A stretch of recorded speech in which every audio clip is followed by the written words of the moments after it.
Se você, como eu, é um amante de Harry Potter e, sentiu falta de algumas cenas que tinham no livro, mas não tinham no filme, então vem comigo, porque hoje eu vou te falar 10 cenas que tinham no livro, que não apareceram no filme e que tinham que ter aparecido.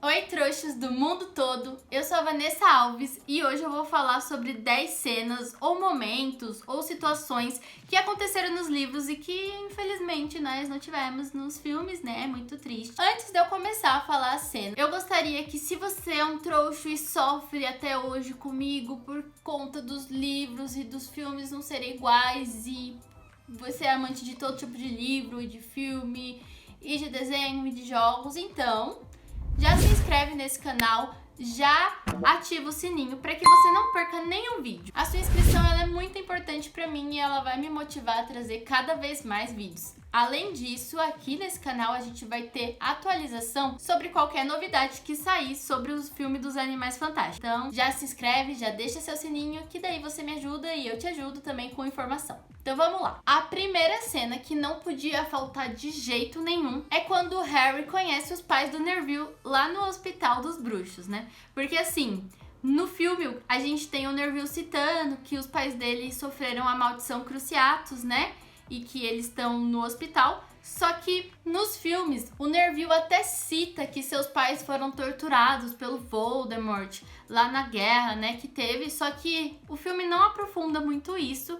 E nos livros a gente tem aquela cena maravilhosa do Harry indo até o hospital, quando ele vai visitar o Arthur Weasley, que tá se recuperando de tudo que aconteceu. E além de terem cortado basicamente o hospital inteiro, que tem uns capítulos só pra ele, porque realmente é um lugar grande, muito interessante de se falar, o Harry conhece, né, a família do Neville, os pais dele, e vê que o que a guerra fez com eles, que realmente eles sofreram dessa maldição e eles não se lembram do próprio filho, e isso é uma situação muito triste e era uma coisa que deviam sim ter colocado nos filmes. A segunda coisa que deveriam ter colocado nos filmes é o Fale. O Fale, gente, F-A-L-E. Essas siglas são as mais lindas e amorzinho de todo o universo do Harry Potter. Mesmo a Hermione sendo uma menina dos anos 80, ela já defendia os direitos dos elfos serem livres e poderem servir a quem eles quiserem. Nossa pequena Hermione, nos seus 14 anos, já estava lutando pelo direito dos elfos, né? Mesmo eles não querendo. Infelizmente, a vida é assim. A gente luta por embuste, a Hermione luta pelos elfos que não querem ser libertados. Mas, basicamente, o quarto livro fala muito sobre o Fale e eles cortaram isso totalmente do quarto filme. Então, a gente em nenhum momento ficou sabendo de que a Hermione estava atrás desse movimento e que ela era uma feminista muito top. Inclusive, eu acho que se esses filmes fossem gravados hoje em dia, eles usariam isso muito, porque daí ia dar um empoderamento a mais ali na nossa garotinha, né?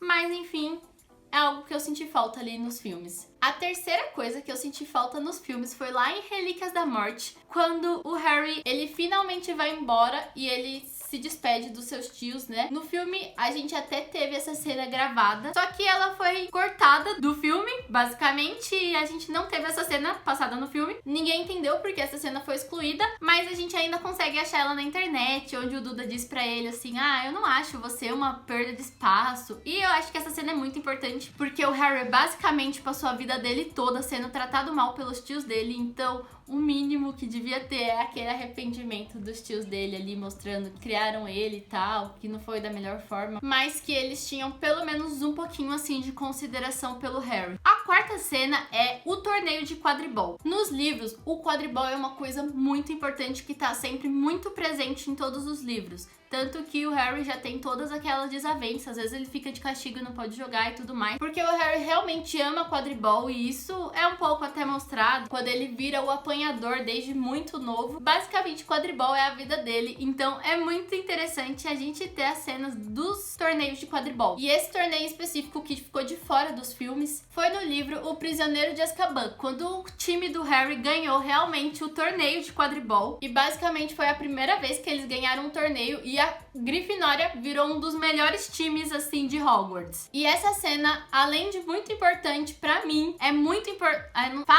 Vanessa, fala direito. É muito importante pro Harry, porque, inclusive, é a cena feliz que ele se lembra pra poder executar o patrono dele. Então é uma cena que eu acho que tinha que ter aparecido, sim, nos filmes, pra mostrar ali que... pra fazer sentido, né? Quando ele pensa no patrono, ela aparecer e tal, seria muito legal. A quinta cena é o primeiro-ministro trouxa. Nos livros, a gente tem uma dinâmica muito legal entre o mundo trouxa e o mundo bruxo, porque a gente sabe que esses dois mundos são muito interligados. E assim, nos livros, eles falam muito sobre quando troca ali de ministro do mundo trouxa, né? O ministro bruxo, ele tem que avisar, explicar toda sobre o mundo da magia, explicar que esse mundo existe, né, e tal. E ainda dar as notícias, que nem quando o Sirius Black fugiu, foi avisado pro ministro trouxa e aí ele falou, esse daqui é um fugitivo, muito perigoso e tal. Sendo que não tinha nada a ver, né, com o mundo normal, que tinha a ver mais com o mundo da magia. Mas seria hilário uma cena onde um ministro fosse eleito e aí o ministro da magia chegasse lá e explicasse pra ele sobre magia. Seria uma cena muito engraçada e com certeza eu senti muita falta dessa interação ali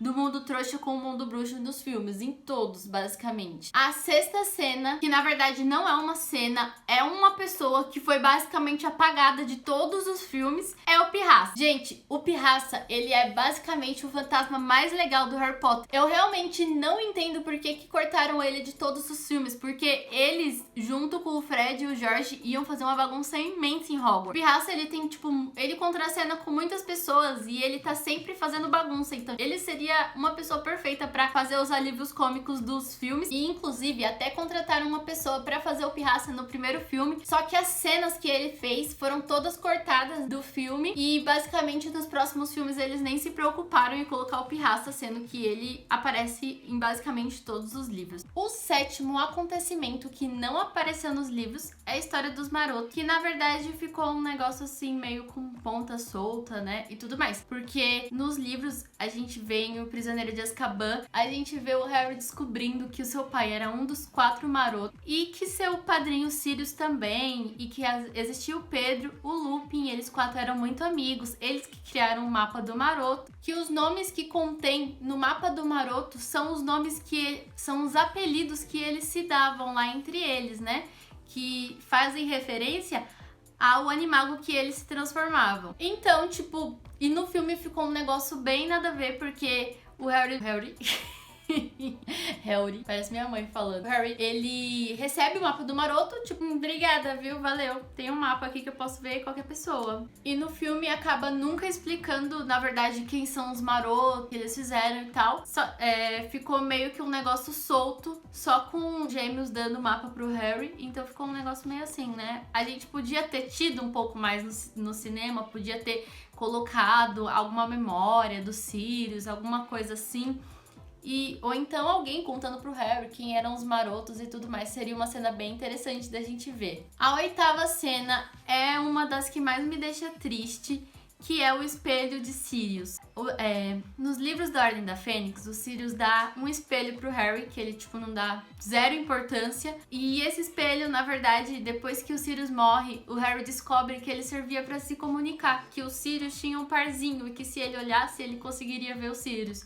E, tipo, essa cena não podia ser cortada do filme de jeito nenhum, porque no final a gente vê o Aberforth, a gente vê aquele cara lá que a gente acha que é o Dumbledore, olhando pelo espelho, e, tipo, se a gente parar pra pensar, até a morte do Sirius podia ter sido evitada se aquele espelho fosse utilizado da forma que ele era pra ser utilizado, né? Até porque o Harry só foi até o Ministério da Magia naquele dia por conta mesmo que ele achava que o padrinho dele tava em apuros. A nona cena, pra mim, é uma coisa extremamente importante e eles não deviam ter deixado de fora de jeito nenhum, que é a história do Neville. Uma coisa que ninguém que viu só os filmes sabe é que o Neville poderia ter sido o menino da profecia. Na verdade, tanto o Neville quanto o Harry poderiam ter sido os meninos da profecia e quem escolheu quem seria o menino da profecia foi basicamente o próprio Voldemort. Basicamente, a profecia dizia que o maior inimigo do Voldemort nasceria no final do mês de julho. E basicamente, o Harry e o Neville nasceram no mesmo dia. Eles fazem aniversário juntos, que é o dia 31 de julho. Então, basicamente, o filme podia ter falado, olha aqui, o Voldemort que escolheu ir na casa dos Potters matar os familiares dele, mas o Neville também podia ter sido o garoto da profecia. Bastava o Voldemort bater em uma outra porta. Era uma cena que eu queria muito ter visto no cinema, até porque seria muito interessante a gente ver ali o Harry.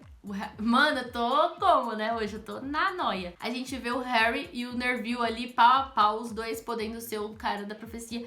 Tanto que no final o Neville se mostra, tipo, aquela pessoa porque ele matou a cobra. E aí a gente desconstrói toda aquela imagem que a gente tinha do Neville. É um personagem que podia ter sido muito mais explorado nos filmes, inclusive com a história da família dele, que a gente já falou antes. E antes da gente chegar na 10ª e última cena que não poderia ter sido cortada de jeito nenhum dos filmes do Harry Potter, por favor, se você tá gostando desse vídeo, já deixa o like. É assim, pelo menos eu sei que vocês gostam desse tipo de conteúdo e eu continuo fazendo. Mas sem enrolação, vamos lá pra 10ª cena, que é basicamente o beijo do Harry e da Gina. Quem assistiu só os filmes acha que o beijo do Harry e da Gina foi aquilo ali, aquela coisa sem graça, extremamente chata. Mas na verdade não foi. O beijo do Harry e da Gina foi incrível. Nos filmes esse beijo acontece na sala precisa, é escondido de todo mundo, é só uma bitoquinha, eles nem se beijam direito, né? Nem parece que eles estavam afim de se beijar. Mas nos livros foi uma coisa completamente diferente. Nos livros esse beijo ocorre depois de uma vitória do time da Grifinória. O Harry não pode participar desse jogo porque ele tava cumprindo uma detenção, um castigo. E aí ele entra pro salão comunal, tipo, sem saber se a Grifinória ganhou ou não,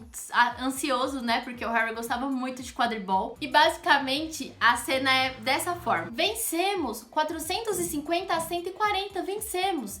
Harry olhou para os lados. Lá estava Gina, correndo a seu encontro.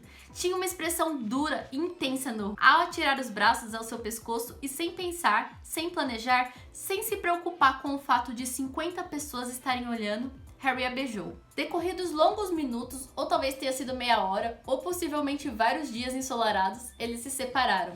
A sala ficara muito silenciosa. Várias pessoas assoviaram e houve uma erupção de risadinhas nervosas, né? Aquele beijo assim que todo mundo queria ter visto no cinema. E eu tenho certeza que foi o que mais decepcionou todos vocês. Mas e aí, faltou alguma coisa, alguma cena que marcaram vocês nos livros e quando vocês foram assistir os filmes não tinha? Por favor, comenta aqui embaixo. Quem sabe eu faço uma parte 2 desse vídeo. As minhas redes sociais eu vou deixar aqui na descrição, caso vocês queiram me acompanhar mais de perto. Muito obrigada por assistir até aqui e tchau!